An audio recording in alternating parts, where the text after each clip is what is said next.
Mrs. Kennedy arrives at the shipyard in Groton, Connecticut to christen the newest nuclear submarine to join the U.S. Navy. The sub is to be named for the Marquis de Lafayette, the first ballistic missile underseas craft that has not been named for an American-born patriot. The 7,000-ton vessel is the heaviest of its type ever built and will be armed with Polaris missiles which have a range of 2,500 miles. Using both English and French, the First Lady christens the sub for the French patriot who lent such great aid to the American Revolution.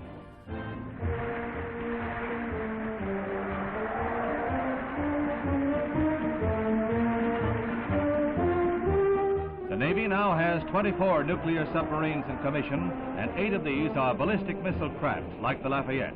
It will be manned by 2 crews, so that it will be on continuous sea duty. While one takes it to sea, the other will rest and train ashore. So it's bon voyage to the Lafayette, a sentinel to guard the bulwarks of freedom.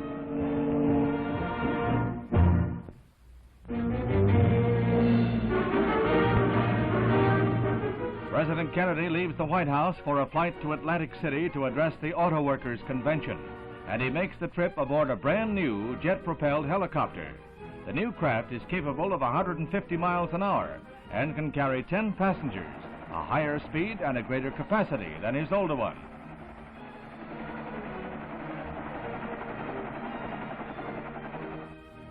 In Atlantic City, he is roundly applauded by delegates to the United Automobile Workers Convention as he is introduced by Walter Reuther. In the wake of his tilt with the steel industry over price rises, he has this to say about the presidency.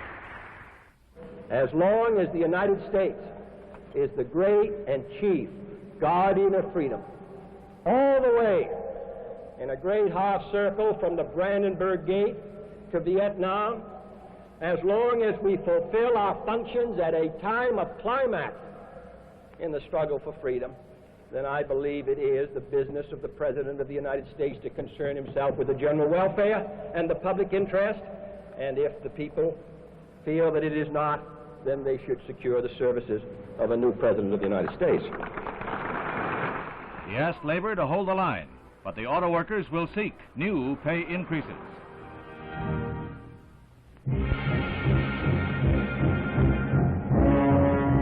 After nearly a year's delay posed by its liquid hydrogen fuel, the mighty Centaur is on its pad at Cape Canaveral for a maiden flight. It is to be boosted into space by an Atlas for a 15-minute flight, a flight scheduled to study the performance of the temperamental hydrogen fuel. The Centaur is designed to put a payload of more than a ton on the Moon or 1,000 pounds in the vicinity of Mars or Venus. The first few seconds of the shoot go without incident.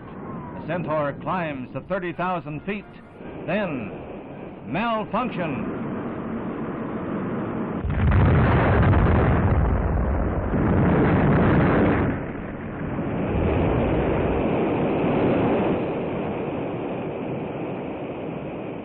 The immediate cause of the explosion is not known, but if it happened in the Atlas booster, it means a probable delay for the next U.S. orbital flight by astronaut Malcolm Carpenter.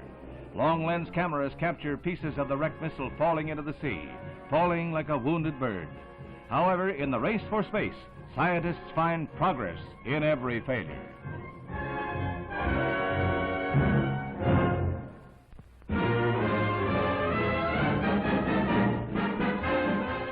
Britain's biggest sports event, the Football Cup Final, packs Wembley Stadium at London with a roaring crowd of 100,000. The match gets the seal of royalty with the arrival of Queen Elizabeth. It's Tottenham Hotspur, last year's winner, versus Burnley, and Tottenham in the white shirts kicks off. The game is only 3 minutes old when Jimmy Greaves gets the ball, loses control momentarily, regains it, and boots a goal for the Spurs.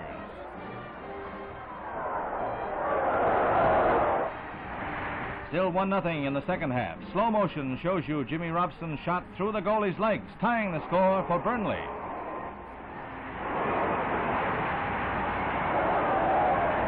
Cheers hardly die down when the Spurs attack again. John White crosses the ball to Smith, and Tottenham regains the lead.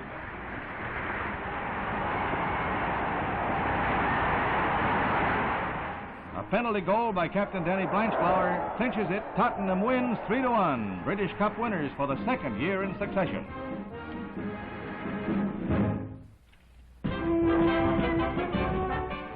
annual Lake Wampatuck Regatta at Hanson, Massachusetts.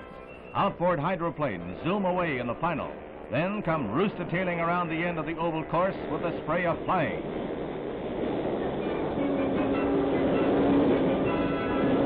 The drivers bend to their water bugs like jockeys in the Kentucky Derby, intent only on getting home first. Smooth sailing on the straightaways, but they run into jams on the turns. One of the boats flips, and another rams into it. The motors are 40 horsepower, and they travel over 60 miles an hour. Seems like a lot more in the water, especially when they crack up.